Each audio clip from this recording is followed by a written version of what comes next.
ceux qui se demandaient où ce que j'étais, où ce qu'on était dans les 3 dernières semaines, ben maintenant vous savez. On était dans un des plus beaux pays du monde qui s'appelle la Suisse. Les Alpes, les vignobles, les lacs bleus turquoise, les châteaux médiévaux, hein, les vallées avec les glaciers. On a vraiment été bénis.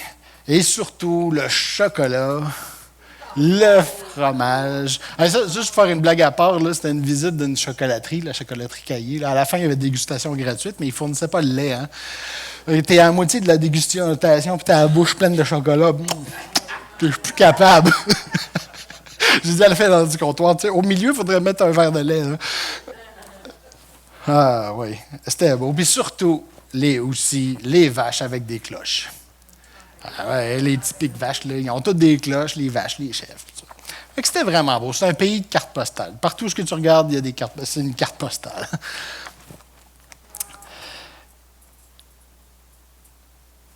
En vous levant le matin, imaginez la plus belle carte postale que vous pouvez imaginer. En se levant le matin, c'est ça que tu as devant toi en déjeunant. C'est aussi cher à visiter, on ne s'en cachera pas. Tout est presque 2 fois plus cher qu'ici. Mais heureusement, on a vraiment été bénis par des frères et sœurs là-bas. Ils nous ont accueillis. C'est parce que j'ai une bonne amie une amie d'enfance qui a grandi dans la même église que moi, une Québécoise, cette amie-là, je la considère, c'est ma petite sœur. C'est ma petite sœur qui n'est pas de la même mère, pas du même père, mais c'est ma petite sœur, on a grandi ensemble. Puis elle a marié un Suisse. Puis elle s'est établie là-bas. Maintenant, elle a 2 enfants. Puis à travers de ses amis, de son église, elle nous a trouvé une superbe place pour rester.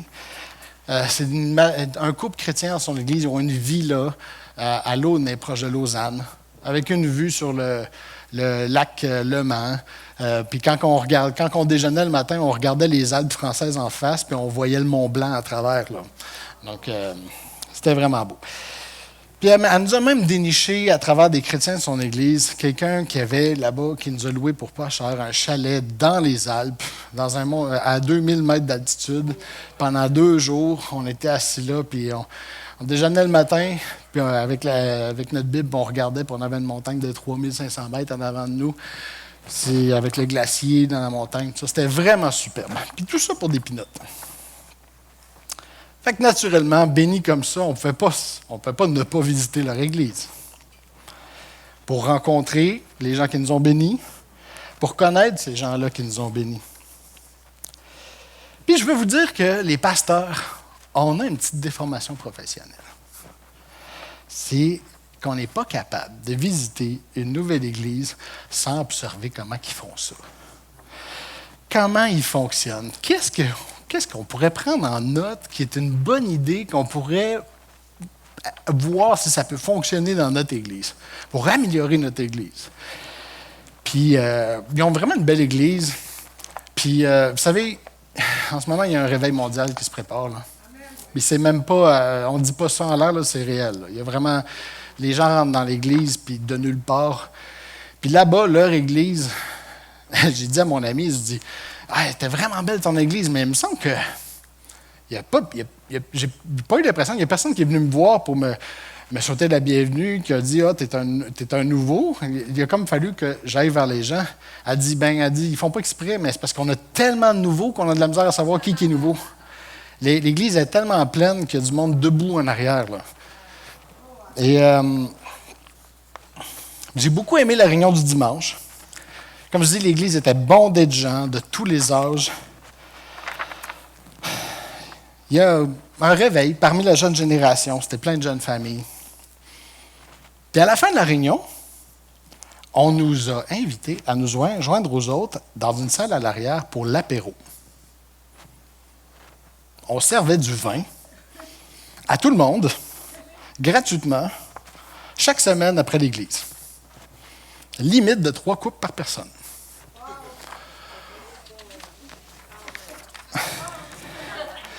Je ne vous cacherai pas que j'étais mal à l'aise. Vous L'auriez-vous été mal à l'aise? Ah oui, hein? Puis là, je vous dis, l'Église n'a pas grandi parce que le monde aime le vin, là. Mais vous savez, ici, quand on prend la Sainte Seine, on vous donne du jus de raisin. Vous savez pourquoi? Qui sait pourquoi est-ce qu'on donne du jus de raisin? Non, ce n'est pas une question de coût. Ça serait à la quantité qu'on met dans un coupe, je pense qu'on pourrait remplir avec 2 bouteilles de vin, on remplirait toutes les coupes, je pense. C'est ça. Oups, excuse. Elle m'a glissé des doigts. Exactement, Francis. La raison pourquoi est-ce qu'on met du jus de raisin, c'est parce que si quelqu'un ici qui est abstinent, qui a eu des problèmes avec l'alcoolisme, on ne veut pas être une pierre d'achoppement. On ne veut pas les faire retomber dans l'alcoolisme.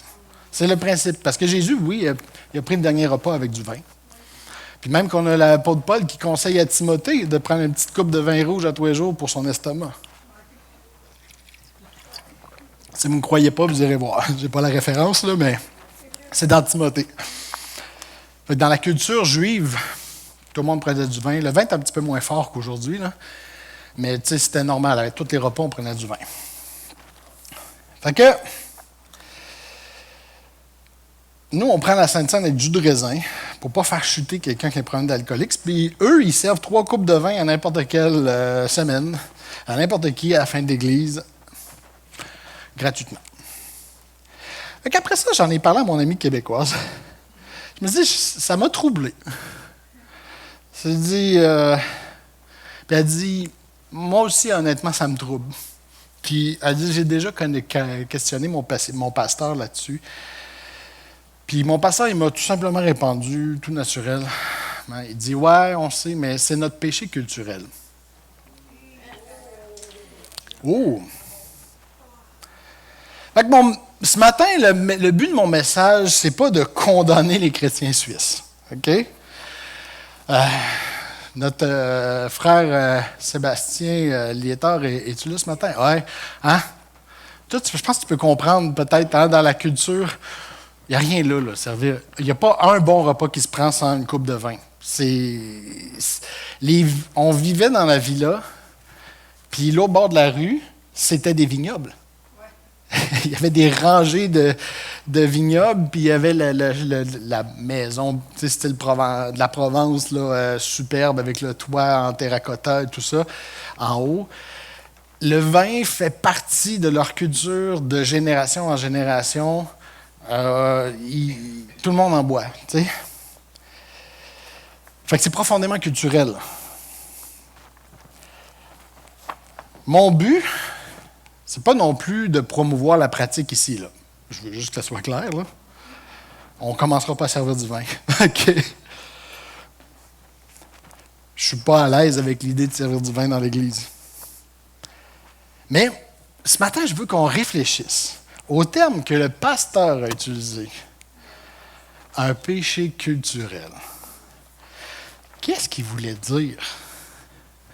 Qu'est-ce qu'il voulait dire quand il dit « c'est notre péché culturel » ?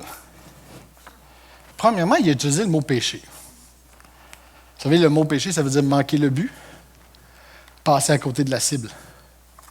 C'est ça que ça veut dire « péché ». La cible, c'est la volonté de Dieu pour notre vie.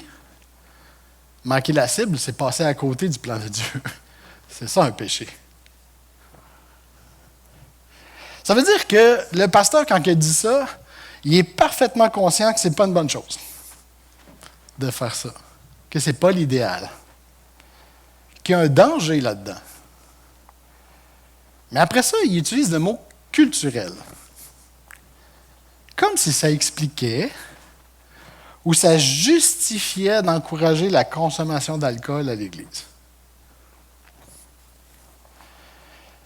Un péché culturel, c'est quoi? C'est un péché qu'on tolère parce que c'est une pratique normalisée de notre culture. Mon grand-père le faisait, mon père le faisait, je le fais depuis des années, mon voisin le fait, donc c'est correct. C'est correct que je le fasse, c'est pas si grave que ça. Je le sais, Je sais que je ne devrais pas le faire, mais tu sais, tout le monde le fait. C'est pas si grave que ça. Puis écoute, il faut que je sois pertinent pour ma culture. À mon avis, l'Église, c'est un endroit où on tire notre culture vers le haut. C'est un endroit pas où on remplace, où on élimine notre culture, mais où on promouvoit une version sanctifiée de notre culture. Ce n'est pas un endroit où on doit accepter les travers de notre culture. C'est un endroit où on valorise les beaux côtés de la culture. Mais tu sais, c'est bien beau de dire ça. C'est facile à dire. C'est pas facile à faire, par exemple. Parce que ce qui est dans notre culture, c'est un angle mort. Souvent, c'est quelque chose qu'on ne voit plus. Tu sais, un peu comme quand vous conduisez votre voiture, puis les wipers, ils font ça de même. Après 5 minutes, vous ne les voyez plus, les wipers. Jusqu'à temps qu'à un moment donné, ils ne mouillent plus, puis ça fait... Oh, on va éteindre les wipers, on va briser les lames.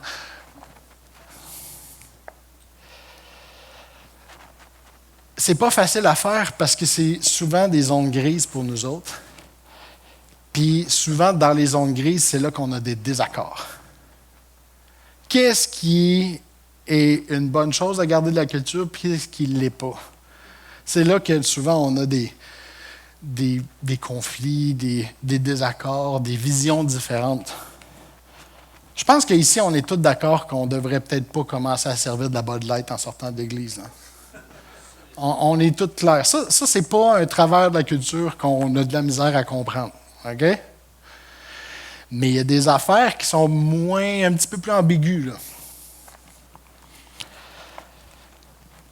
Quand on a des visiteurs d'extérieur qui viennent de d'autres cultures, puis on en a ici des gens qui viennent de d'autres cultures, c'est plus facile de voir des fois ce qui ne marche pas. Moi, en tant que visiteur en Suisse, c'était facile pour moi de juger les Suisses puis de les pointer du doigt. Vous servez de la colle à l'Église, c'est un péché. C'est facile pour moi. Parce que j'ai mes critères, j'ai ma culture, puis ça vient percuter ma culture, ma façon de voir les choses. Mais il faut que j'apprenne à me mettre un petit peu dans leur tête puis comprendre. Je ne suis pas obligé d'être d'accord. Il faut que je me mette dans leur tête. Mais quand on a grandi dans une culture, c'est plus compliqué de voir ces choses-là. Parce qu'on porte des lunettes de soleil morales qui nous empêchent de voir notre péché. Parce que c'est un péché qui est culturel. On voit ça un petit peu comme un comportement, un péché mignon, ou que c'est normal parce que tout le monde le fait. Il y en a, levez la main ceux qui ont élevé des adolescents ici. Avez-vous déjà eu cet argument-là avec eux? Ou je suis tout seul? Tu ne devrais pas faire ça, c'est pas bon. Oui, mais tout le monde le fait à l'école. Mais c'est pas parce que tout le monde le fait que tu es obligé de le faire. L'influence des pères, là, ça s'applique pas juste aux adolescents, ça s'applique aux adultes aussi. Donc, un péché culturel, c'est un péché qu'on considère normal, on considère pas grave parce que tout le monde le fait depuis plusieurs générations. C'est un travers, souvent, qui vient de notre histoire. De cette histoire-là qui a formé notre culture. Comme j'ai dit, mon message, ce n'est pas à propos des Suisses ce matin, mais à propos de nous. Toutes les cultures du monde ont des péchés culturels. Et Luc 6, 41-42 nous dit, « Tu regardes le bout de paille dans l'œil de ton frère, mais le tronc d'arbre qui est dans ton œil à toi, tu ne le remarques pas. Pourquoi donc? Comment peux-tu dire à ton frère, « Mon frère, laisse-moi enlever le bout de paille qui est dans ton œil, et toi, tu ne vois même pas le tronc d'arbre qui est dans le tien. » Homme faux, enlève d'abord le tronc d'arbre qui est dans ton œil, ensuite tu verras assez clair pour enlever le bout de paille dans l'œil de ton frère. En passant, Jésus, il y a un enseignement là, mais il y a une joke aussi. Hein? Moi, j'imagine Jésus avec le gros bâton dans l'œil comme ça, puis il est en train de l'expliquer. En tout cas, Jésus, il faisait des jokes. Il faisait des jokes de chameau, vous irez voir. Donc, avant de juger les Suisses, il faut se demander, c'est quoi notre péché culturel à nous? On peut en avoir plusieurs, là. Mais on est-tu capable d'identifier nos péchés culturels? Notre culture naît dans l'histoire. La culture, ça naît dans l'histoire d'un peuple. Et la culture naît particulièrement dans ses traumatismes. Les Québécois, et je sais qu'on a plusieurs cultures ici ce matin, là, mais je m'adresse particulièrement à la culture québécoise. Là. Les Québécois, il faut réaliser, on est un peuple de conquis. On a tenté de nous assimiler. On est un peuple qui a été abusé par l'autorité. Puis on a été comme le village gaulois d'Astérix. On a résisté à l'envahisseur. On a résisté à l'envahisseur qui tentait activement d'effacer notre identité et notre histoire pendant plus d'un siècle. Réalisez-vous qu'on n'a jamais gagné notre liberté par notre combat? On a survécu. Mais la liberté qu'on a aujourd'hui, on l'a parce que l'Empire britannique nous l'a donnée. L'Empire britannique a changé de façon de voir les choses avec l'histoire, puis ils ont finalement reconnu notre culture et notre identité, en même temps qu'ils ont donné la liberté au Canada de se gérer eux-mêmes. Mais notre révolte contre l'envahisseur, contre le dominateur, contre l'esclavagiste, l'abuseur, n'a jamais vraiment pris fin. Il n'y a pas eu de résolution. Dans notre culture, on est resté un peuple. Dans notre, on dit un psyché, là, dans notre façon de penser, notre psyché, on est resté un peuple conquis, un peuple dominé. On ne l'est plus, mais on se voit comme ça. Il y a un autre peuple dans la Bible, je ne sais pas si vous en avez déjà entendu parler, qui était un peuple dominé, puis qui soudainement a reçu sa liberté, pas par ses propres efforts, il l'a reçu en cadeau. Vous savez-vous de quel peuple je parle? Le peuple d'Israël. Dans Exode, on a une histoire fondatrice du peuple d'Israël, la sortie d'Égypte. C'est un moment miraculeux où après 430 ans de vie et d'oppression en Égypte, ce qui était originalement la famille de Jacob a grandi et est devenu un peuple, une nation dominée, une nation qui était sous l'esclavage. Mais tout d'un coup, du jour au lendemain, ils sont devenus une nation libre de leur choix. Ils ont quitté l'Égypte. Dieu leur a donné la liberté. Puis je ne rentrerai pas dans tous les détails, mais vous savez, je pense que pas mal tout le monde connaît au moins les 10 plaies. Les 10 ou 12? 10. Je me mélange des fois. 10 plaies d'Égypte. 7. Pas bon dans les chiffres. Ça, c'est le domaine à Doris, les chiffres. C'est pour ça que j'ai regardé Doris. Mais vous connaissez l'histoire des plaies d'Égypte. Vous connaissez l'histoire de la sortie d'Égypte. Comment il y a tout d'un coup 6 millions de personnes qui ont sorti d'Égypte. Hein? Et s'en allant dans le désert pour aller fonder leur peuple. C'est à ce moment-là, la famille de Jacob est devenue une nation libre de ses choix, de sa destinée, et de construire sa propre culture et de déterminer sa propre identité. Il était dirigé par Moïse, un leader qui avait été appelé et établi par Dieu. Ils ont pris leur liberté, ils ont quitté dans la joie le chemin du désert. Vous savez, la liberté, ce n'est pas facile à gérer. Ça prend de la maturité. Avez-vous déjà vu le film La rédemption de Shawshank? Ouais. Si vous avez un film à écouter, écoutez ça. Ça date de quelques années, là, mais ça parle, ce film-là. Ça parle sur... Quand ils disent, à un moment donné, le héros du film, il dit, quand ils disent prison à vie, même si c'est 25 ans, il dit, c'est vraiment ça qui prenne ta vie. Parce que quand tu sors de là, tu ne sais plus comment vivre libre. Puis dans le film, à un moment donné, il y a un prisonnier qui acquiert sa liberté, commence à travailler, puis après quelques semaines, il se suicide parce qu'il ne sait pas comment vivre libre. La liberté, ce n'est pas simple à gérer, ça prend de la maturité.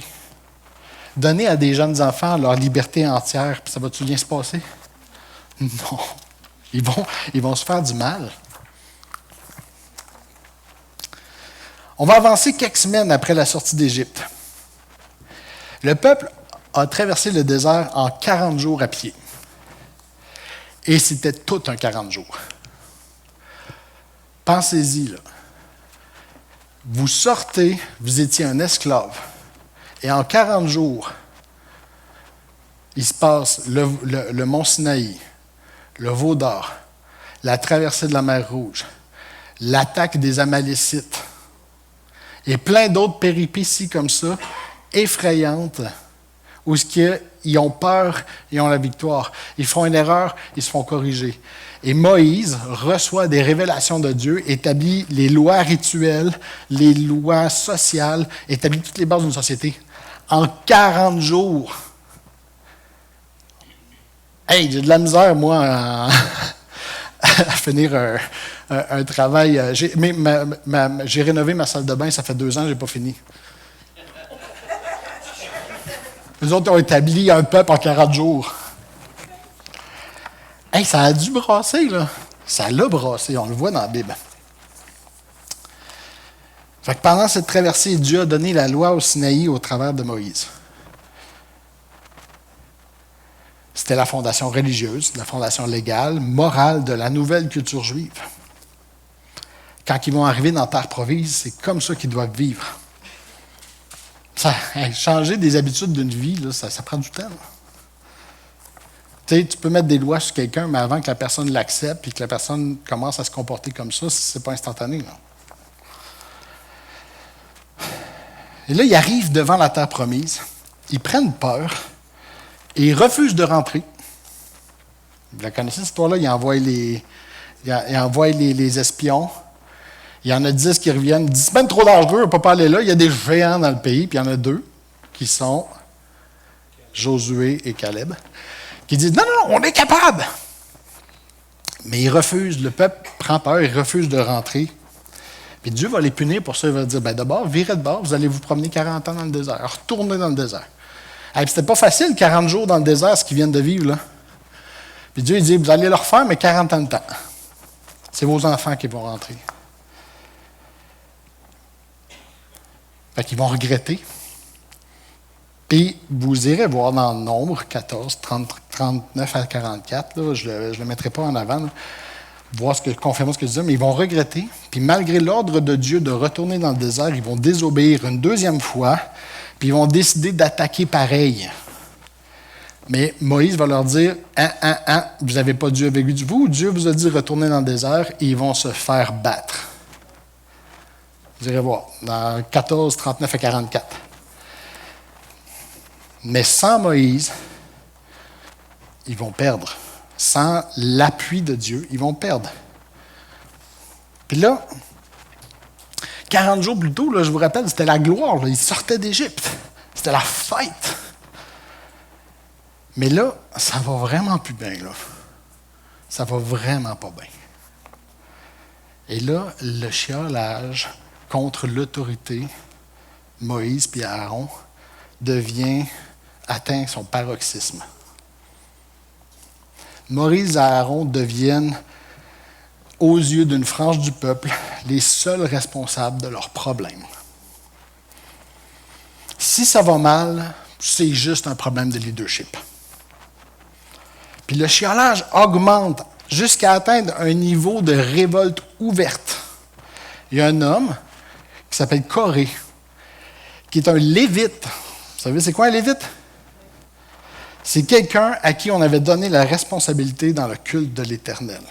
On lui avait donné une autorité spirituelle dans le tabernacle. Il a décidé d'organiser un putsch. Vous savez c'est quoi un putsch? Un renversement politique contre Moïse et Aaron. On va aller voir cette histoire-là. C'est en Nombre 16, 1 à 35.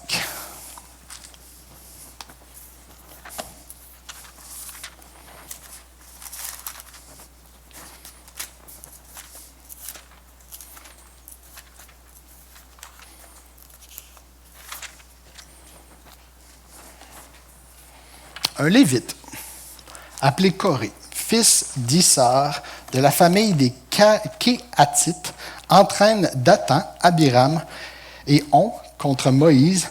Dathan et Abiram sont les fils d'Éliab. On est fils de Péleth et tous les trois sont de la tribu de Ruben. Je vais prendre une petite gorgée, excusez. Ces mots-là sont durs à dire.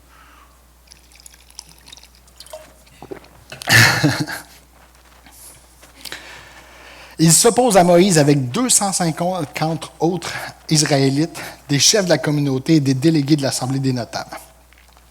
Ils se réunissent contre Moïse et Aaron et ils leur disent « Nous en avons assez. Tous les membres de la communauté d'Israël appartiennent au Seigneur. Et le Seigneur est au milieu de nous tous. Vous vous élevez au-dessus de l'Assemblée du Seigneur. Pourquoi donc? » Si je mets ça en québécois, là, voici ce que c'est la contestation de Coré.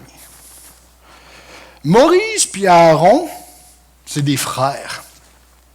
Ils sont de connivence. Ils sont dans la même famille. Pourquoi ça serait à vous de tout décider? Nous aussi, on est des enfants de Dieu. On a notre nom à dire, nous autres aussi. Puis si on n'est pas d'accord avec la direction que vous prenez, on voudrait pouvoir le dire. On veut voter les décisions.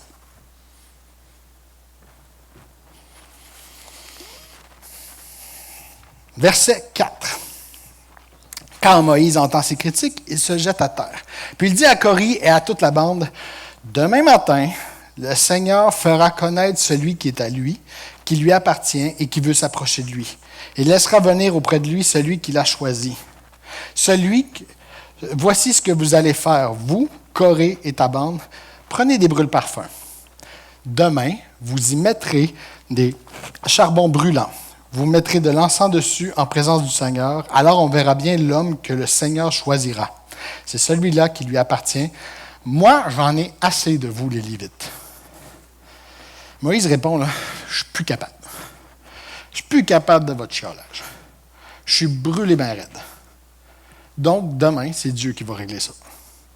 Demain, présentez-vous avec moi devant Dieu, puis il va déterminer de qui, entre vous et moi, devrait diriger. » Quand il dit « J'en ai assez de vous, les Lévites », là, réalisez, là, ça ne fait pas des années qu'il endure le chiolage des Lévites. Là.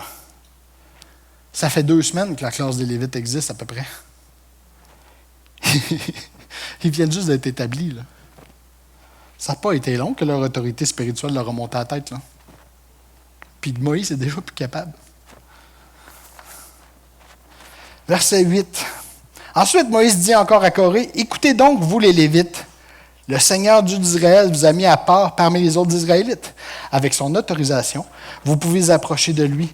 Vous êtes chargés de l'attente du Seigneur. Vous le servez au nom de la communauté d'Israël. Est-ce que cela ne vous suffit pas?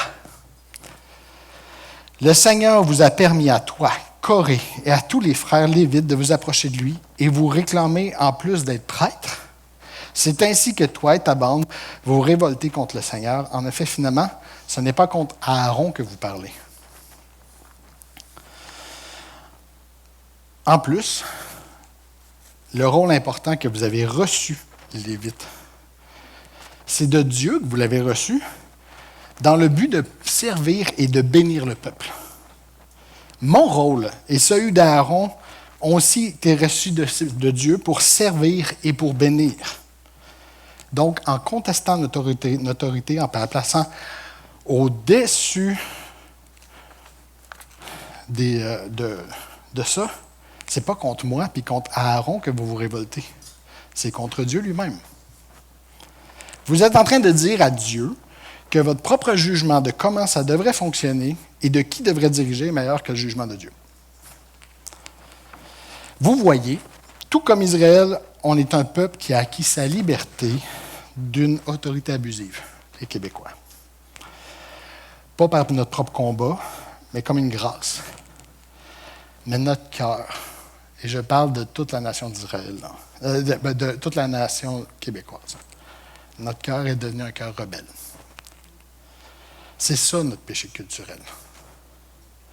Aussitôt que ça ne marche plus comme on pense que ça devrait marcher, on devient incapable d'honorer l'autorité que Dieu a mise sur quelqu'un. Romains 13, 1. Chacun doit obéir aux autorités placées au-dessus de nous. En effet, toute autorité vient de Dieu. Et c'est Dieu qui donne leur place à celles qui existent. Alors, si quelqu'un lutte contre les autorités, il lutte contre l'ordre voulu par Dieu, et celui qui refuse de leur obéir sera condamné. Hey, là, Paul, il ne s'adressait pas aux chrétiens à propos juste de l'autorité. Si vous lisez plus loin, il ne parlait pas juste de l'autorité dans l'Église, là. Il parlait de l'autorité en général. Il parle à des chrétiens romains qui se font mettre dans le cirque, se faire manger par les lions, par l'autorité. Des chrétiens qui se font abuser par l'autorité. Puis il dit, les autorités qui vous abusent ont quand même été mis là par Dieu. Hein? Quand les pharisiens, je pense qu'ils ont demandé à Jésus, est-ce qu'on doit continuer à payer nos taxes? Jésus a dit, donne à César ce qui est à César. Pourquoi? Parce que l'autorité de César avait été donnée par Dieu. Oh boy! Il faut honorer l'autorité que Dieu donne, pas parce qu'elle est digne, mais parce qu'elle a été donnée par Dieu, dans son bon jugement. Et que ça fait partie de son plan pour nous. On peut faire confiance au plan de Dieu. Et ça, c'est vrai pour les autorités légales, notre gouvernement, comme les juges, comme les policiers, comme les politiciens. Mais c'est aussi vrai pour les autorités religieuses.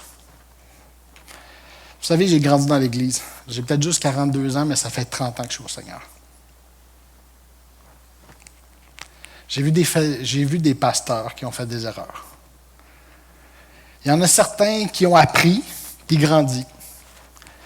Il y en a d'autres qui se sont assis sur leur orgueil puis qui ont endurci leur cœur. Mais j'ai aussi vu beaucoup de chrétiens qui avaient un cœur rebelle puis qui ont manigancé puis brassé d'un brancard quand les choses ne fonctionnaient pas à leur coup.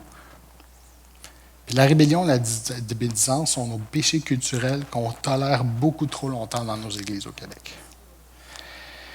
Et c'est souvent le péché qui divise et qui brise des églises et des ministères. Des ministères qui portent du fruit. Mais tout le monde le fait que c'est pas si grave. Nombre 16, 16 à 35. Moïse dit à Corée, « Toi et ta bande, venez demain vous présenter devant le Seigneur. Aaron viendra aussi. Prenez chacun votre brûle-parfum, vous y mettrez de l'encens, et chacun de vous le présentera devant le Seigneur. Cela fera 250 brûle-parfums. Aaron et toi, vous ferez la même chose. Corée et sa bande prennent donc chacun son brûle-parfum. Ils mettent dedans des charbons brûlants. Ils répandent de l'encens par-dessus et ils viennent à l'entrée de la tente de la rencontre. Moïse et Aaron sont là aussi. Corée réunit en face d'eux toute la communauté d'Israël près de l'entrée de la tente. Alors que la gloire du Seigneur se montre à toute la communauté. Et le Seigneur dit à Moïse et à Aaron, « Éloignez-vous de ces gens-là, je vais les détruire tout de suite. » Mais Moïse et Aaron se rejettent à terre et disent, « Ô Dieu, toi qui donnes la vie à tous ceux que tu as créés, est-ce que tu vas te mettre en colère contre toute une communauté? Pourtant, c'est un seul homme qui a péché. » Le Seigneur répond à Moïse, « Commande à la communauté de s'éloigner de l'endroit où Corée, Dathan et Abiram habitent. » Voyez-vous le cœur de Moïse, même s'il est fâché, il a encore le cœur de protéger le peuple. Même s'il n'est plus capable, il essaye de protéger le peuple. Comme Abraham aussi, hein, quand il essayait de protéger Sodome et Gomorrhe. Éloignez-vous de ces tentes de ces gens mauvais. Ne touchez rien de ce qui est à eux, sinon vous allez mourir, vous aussi, à cause de tous leurs péchés. Le peuple s'éloigne donc de l'endroit où Coré, Dathan et Abiram habitent. Dathan et Abiram sont sortis de leur tente et ils se tiennent en entrée avec leurs femmes, leurs enfants et leurs petits-enfants. Moïse dit, « C'est bien le Seigneur qui m'a envoyé pour faire tout cela. Je ne fais rien de moi-même. Vous allez en avoir la preuve. Si ces gens-là meurent comme tout le monde, si c'est une mort ordinaire, alors le Seigneur ne m'a pas envoyé. Mais le Seigneur peut faire quelque chose d'extraordinaire. La terre s'ouvrira pour les avaler, eux et tout ce qui leur appartient, puis ils descendront vivants dans le monde des morts. Dans ce cas, vous aurez la preuve que ces gens-là se sont moqués du Seigneur. » Moïse finit à peine de parler, que le sol se fend sous les pieds de Dathan et d'Abiram. La terre s'ouvre et les avale avec leur famille. Elle avale aussi toute la bande de Corée et toute leur richesse. Ils descendent vivants dans le monde des morts avec tout ce qui est à eux, et la terre les recouvre. Ils disparaissent ainsi du milieu de la communauté d'Israël. En les entendant crier, tous les Israélites qui se trouvent près d'eux s'enfuient. En effet, ils se disent « Fuyons, sinon la terre va nous avaler nous aussi. » Le Seigneur fait jaillir un feu, et celui-ci dévore les 250 hommes qui présentent l'encens. Ouf! Aïe, aïe. On n'aime pas lire ce passage-là, hein?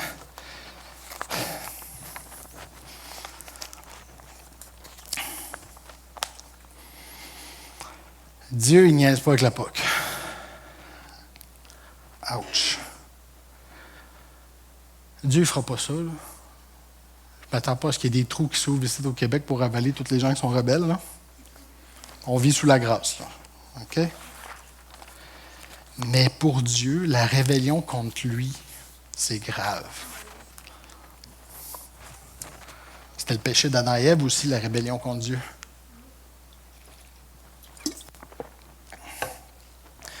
C'est aussi le cœur rebelle et orgueilleux d'Israël qui les a emmenés 1500 ans plus tard à crier « Crucifie-le » quand ils ont réalisé que Jésus ne répondait pas à leurs attentes, que Jésus ne faisait pas ce qu'eux autres voulaient que Jésus fasse.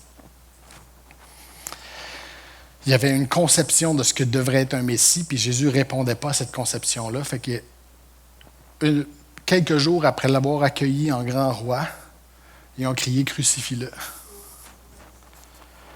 Là, vous allez me dire, bien là, Pierre-Luc, tu prêches pour ta paroisse. Tu veux juste que tout le monde soit des bons petits moutons, même quand le pasteur se comporte mal. Non, c'est pas ça que je dis. Je dis qu'il faut reconnaître l'autorité spirituelle que Dieu donne, parce que c'est Dieu qui l'a donnée. Même si la personne est dans l'erreur. Parce que cette personne-là, là, Dieu donne l'autorité, mais Dieu demande aux gens à qui il a donné l'autorité de répondre de leur autorité et de la façon, de qu'est-ce qu'ils font avec. Elle va devoir répondre plus sévèrement devant Dieu de la façon qu'elle a utilisé son autorité.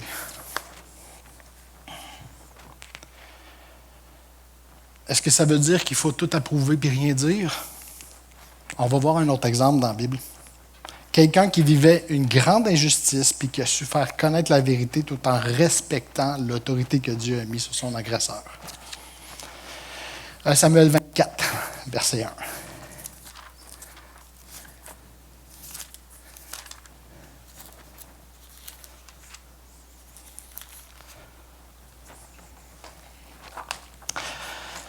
David quitte la région du rocher de la séparation.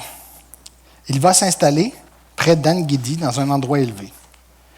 Quand Saül revient de la bataille contre les Philistins, on lui dit « Maintenant, David est dans le désert d'En-Guédi. » Alors Saül prend 3000 hommes, les meilleurs soldats de l'armée d'Israël. Il va à la recherche de David et de ses hommes.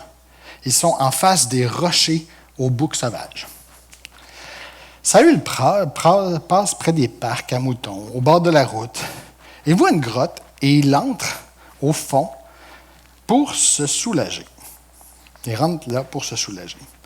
David est caché au fond de la grotte avec ses hommes. Une belle opportunité, hein?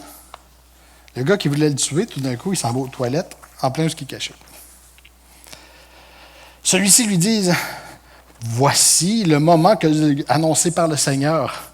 Hein, ces hommes, ils voient ça comme la providence de Dieu. Il t'a dit, un jour, je vais mettre ton ennemi en ton pouvoir, et toi, tu feras de lui ce que tu veux. Alors David s'avance, et doucement, il coupe un morceau du vêtement de Saül. Après cela, le cœur de David se met à battre très fort, parce qu'il a coupé un morceau du vêtement de Saül. Il dit à ses hommes, vous me conseillez de tuer mon maître? Que le Seigneur m'empêche de le faire. En effet, c'est le Seigneur lui-même qui a consacré Saül comme roi.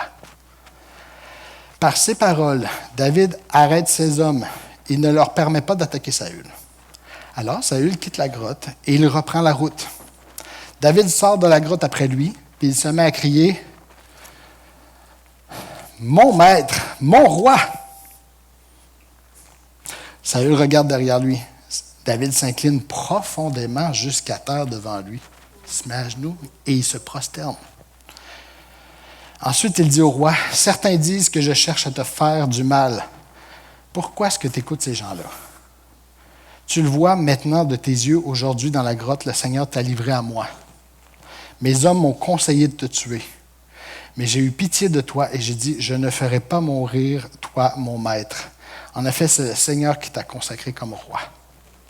Regarde mon père, regarde ce que j'ai dans la main, un morceau de ton vêtement. J'ai seulement coupé un morceau de ton vêtement, mais je ne t'ai pas tué. Donc, tu le vois, je n'ai pas l'intention de te faire du mal, ni de me soulever contre toi. Tu le vois, je n'ai commis aucun péché contre toi. C'est toi qui me cherches partout pour m'enlever la vie. Le Seigneur jugera entre toi et moi. Encore une fois, il place le Seigneur en juge. Comme Moïse, il a placé le Seigneur en juge. Le Seigneur jugera entre toi et moi, et il me vengera pour le mal que tu m'as fait. Mais moi, je ne te ferai rien.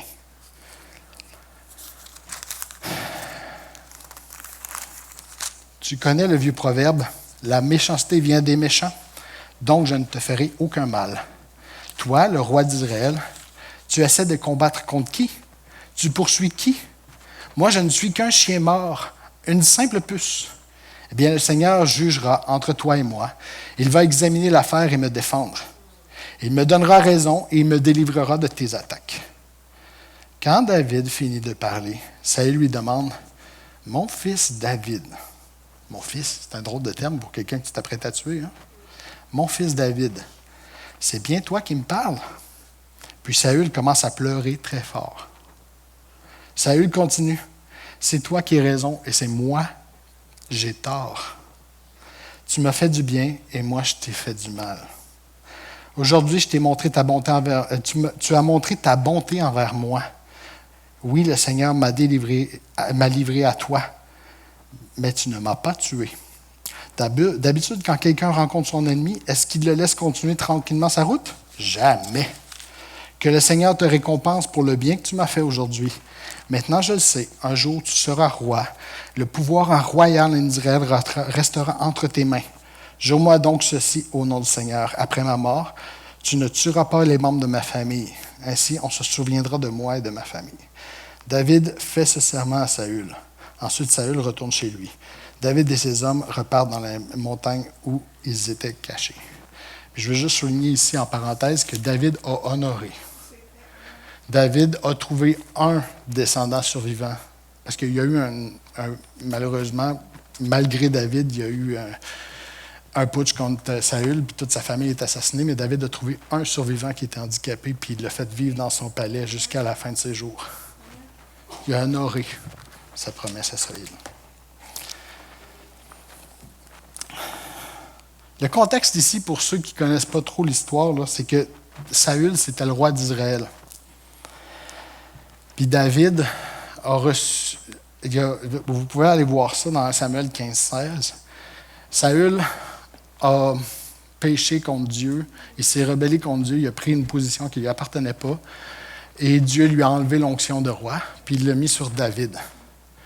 Mais ça ne veut pas dire qu'il n'était plus le roi d'Israël de façon politique encore.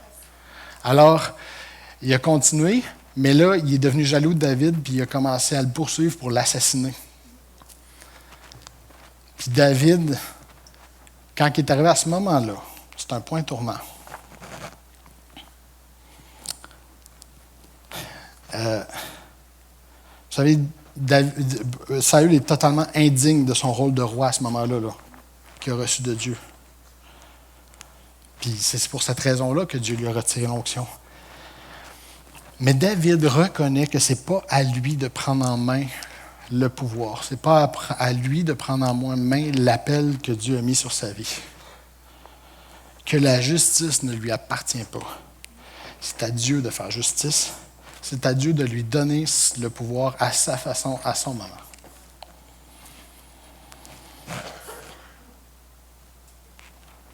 Tant que Dieu n'a pas lui-même détrôné Saül du trône, ne lui a pas physiquement enlevé la couronne, il n'a pas physiquement mis sa tête de David, aux yeux de David, le fait que Saül est là, c'est la volonté de Dieu.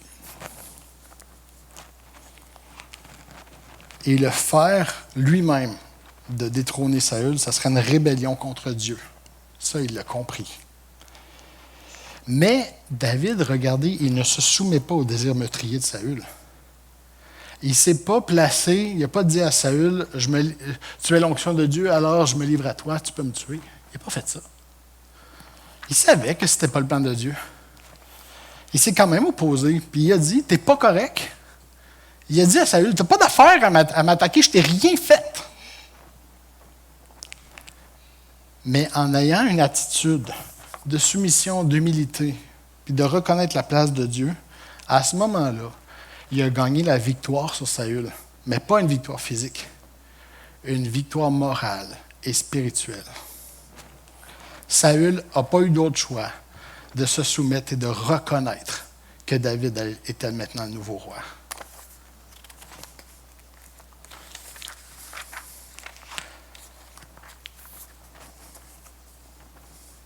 C'est par cette démonstration de force de caractère que Saül s'est soumis. En refusant de se rebeller, en refusant d'abattre le roi indigne, David a vaincu.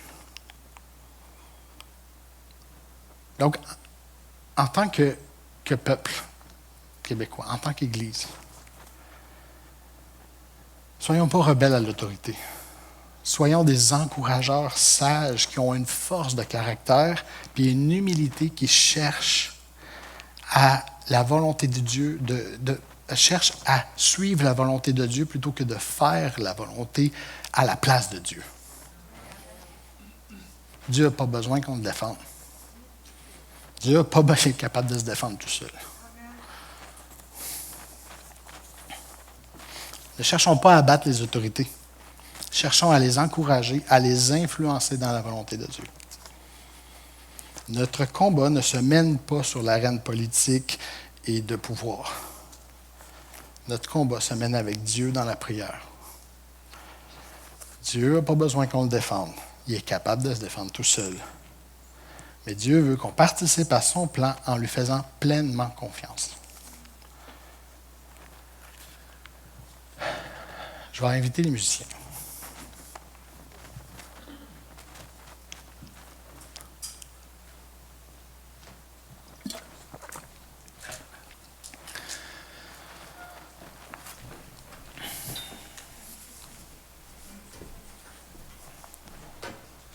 Ce matin, mon appel va être général, parce que c'est entre vous et Dieu. Il n'est pas question ici de pointer quelqu'un du doigt, qui que ce soit. Fait que mon appel un matin, c'est que si vous reconnaissez que vous avez besoin de l'aide du Seigneur et que vous voulez embarquer dans son plan, qu'importe le plan pour sa vie, quand on va commencer à chanter « Son de moi », vous pourrez venir en avant chercher de la prière. Mais avant ça, je veux faire une prière avec vous pour demander pardon à Dieu pour le péché de notre peuple. On va baisser la tête. Seigneur, nous reconnaissons que nous sommes un peuple au cou raide, un peuple rebelle. Nous te demandons pardon de la part de tous les Québécois qui dénigrent l'autorité que tu as placée sur eux. Nous te prions de nous donner l'humilité, la sagesse et de la maturité de croire que même quand je ne le vois pas, tu es au contrôle. On veut croire en ton plan et non dans le nôtre. Amen.